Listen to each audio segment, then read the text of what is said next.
Hello everyone, welcome back. कैसे हैं आप सभी दोस्तों।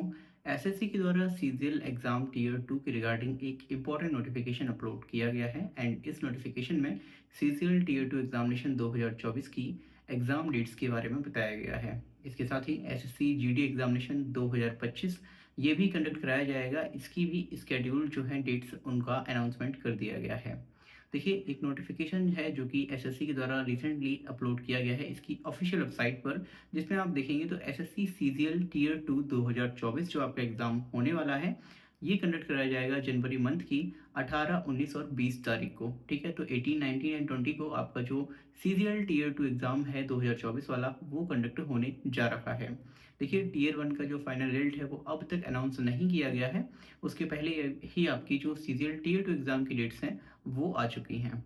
अगर मैं बात करूं second exam date is SSC GD examination, तो इस एग्ज़ाम की डेट्स भी अनाउंस कर दी गई हैं और इस एग्ज़ाम के लिए फरवरी का पूरा महीना जो है वो रिजर्व किया गया है एसएससी के द्वारा, क्योंकि इस एग्ज़ाम में कई सारे बच्चे होते हैं और इसीलिए इसके लिए ज़्यादा डेट्स हैं उनकी ज़रूरत पड़ती है। अगर मैं डेट्स की बात करूं तो यहाँ पर आप देखेंगे 4 से लेकर 13 फरवरी, वहीं पर 17 से लेकर 21 फरवरी और 24 और 25 फरवरी 2025 को आपका एग्ज़ाम यहाँ पर कंडक्ट होने जा रहा है। ठीक है, तो लगभग आपका 15 से 18 दिन के अंदर जो एग्ज़ाम है वो कंडक्ट किया जाएगा। अब मैं बात कर लेता हूँ सीजीएल टीयर 2 एग्ज़ामिनेशन की। तो देखिए, आप सभी जो सीजीएल मेंस एग्ज़ाम में बैठ रहे हैं, देखिए करंट में क्या आपकी कट ऑफ जाएगी ये तो नहीं कहा जा सकता है। कई सारे यूट्यूबर्स हैं अच्छे-अच्छे, उन सभी ने डाल रखा है। वो सभी टीचर्स उन वो डाल रखें कि कितना क्या कट ऑफ जाना है, हम उस पर बात नहीं करेंगे। हम बात करते हैं कि अब आप यदि मेंस में बैठने जा रहे हैं तो आपको क्या करना है। सिंपली आपको एक रूटीन बना लीजिए, उसको ऑलरेडी आपने बना रखा होगा। स्टिल अब आपको जो मेंस एग्जाम है उसके अकॉर्डिंग एक अपना रूटीन बनाना होगा। देखिए, आप कितनी भी बात करें, कितना भी कुछ बोलें, लेकिन आपको एक नियम से बंध कर रहना पड़ेगा, तभी आप कोई भी एग्जाम या कोई भी अपना टारगेट है वो अचीव कर पाएंगे। सो सिंपली अब आपका मेंस एग्जाम लगा हुआ है, आपके पास मुश्किल से 2 महीने हैं। 18 आज 19 है और 18 जनवरी से जो आपका एग्जाम है वो कंडक्ट होने जा रहा है। तो इन 2 महीनों में आपको क्या करना होगा, लास्ट टाइम क्या स्ट्रेटेजी अपनानी चाहिए, तो मेरे अकॉर्डिंग जो मैंने भी अप्लाई की थी, सिंपल आपको जो अपना रिवीजन है वो कंटिन्यूअसली रखना है। आपको एड ऑन क्या करना है, अब आपको जो मॉक टेस्ट है वो फ्रिक्वेंटली देने हैं। हो सके तो आप डेली दीजिए, अगर नहीं दे सकते हैं तो आप उसको ऑल्टरनेट डे पर दे सकते हैं, यानी आज दिया है तो अब कल छोड़कर परसों दे सकते हैं। वैसे आपको डेली ही देना चाहिए। मेंस एग्जाम का जो मॉक टेस्ट है वो आपका 2 घंटे तो लेता ही लेता है। इसके बाद आपको उसका करना है एनालिसिस, तो जिसमें आपका जितना भी टाइम लगता है वो आप वहाँ पर लगा सकते हैं। अब यहाँ पर एक और इम्पॉर्टेंट चीज़ है, डेट इज़ टाइपिंग। क्योंकि मेंस एग्जाम में आपको टाइपिंग के लिए ज़्यादा बीच में गैप नहीं दिया जाता है, 1 से 1.5 घंटे का टाइम मिलेगा। उसमें ही आपको फिर बुला लिया जाएगा और टाइपिंग भी करनी होगी सेम डे में। तो अब आपको सेम डे में टाइपिंग करनी है, तो इसके लिए यदि आपने अब तक टाइपिंग नहीं की है, वैसे आप अगर आप एक सीरियस एस्पायरेंट हैं तो आप टाइपिंग को तवज्जो दे रहे होंगे, टाइपिंग भी कर रहे होंगे। लेकिन अगर आपने अब तक नहीं की है तो आप आज से शुरू कर सकते हैं अपनी typing.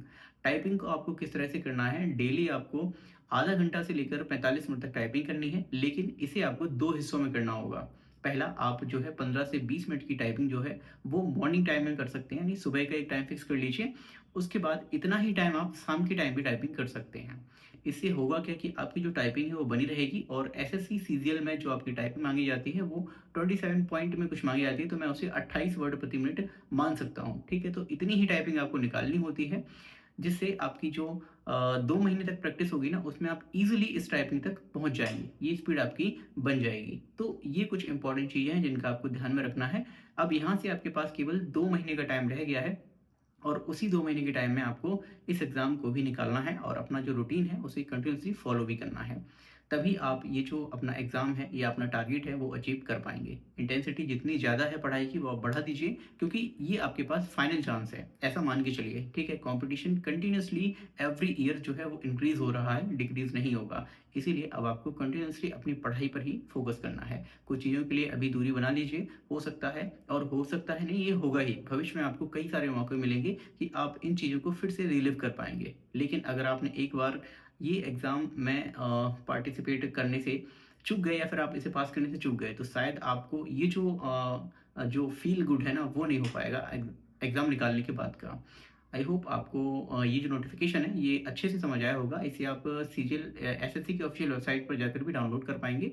By the way dates आपको यूट्यूब पर मिल ही चुकी हैं। कई सारे जो नोटिफिकेशंस हैं लोगों ने डाल रखे हैं, मैं भी आपको यहाँ पर बता रहा हूँ। सो आई होप आपको ये समझ आ गया होगा। Thank you for watching this video. मिलते हैं अगली वीडियो में।